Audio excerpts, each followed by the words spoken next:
Hi, here's number 74 from your set 3 problems. We've got the limit as x approaches 0 of g of x minus g of 0 all over x is equal to 1. That's what we're given. And we're supposed to figure out which one of these is true. And let's take a look at each of them. G is not defined at x is 0. Well, if g wasn't defined at x is 0, then g of 0 would be undefined, and how could we get out 1?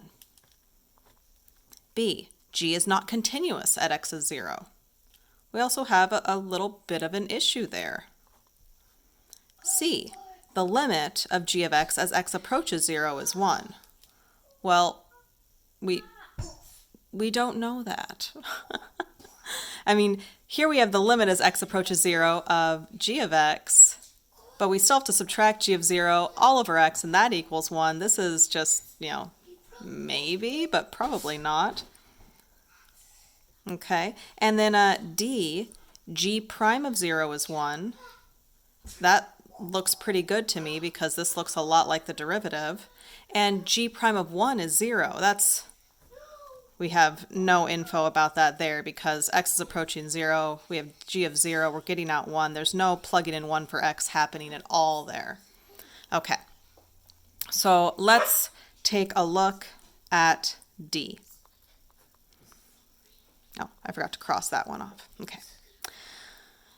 Well, I know that the definition of the derivative is the limit as h approaches 0 of f of x plus h minus f of x all over h.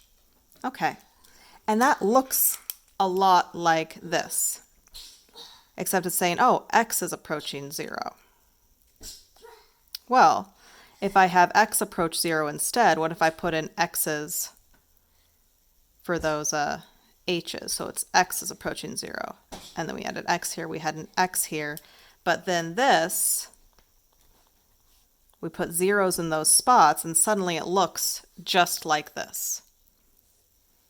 So that 0, if we're thinking about this being f prime of x, if I'm putting 0 in the x spots and x in all the h spots, this becomes f prime of 0 because I'm putting 0 in all those x spots. So this was f, but this one's g, and so it's definitely that derivative. It just brings us back to the definition of derivative. Oh, kind of can't see that here. Woo! There it is. That's the rest of that one off the screen. Okay, that was D, because math is delightful. Have a delightful day.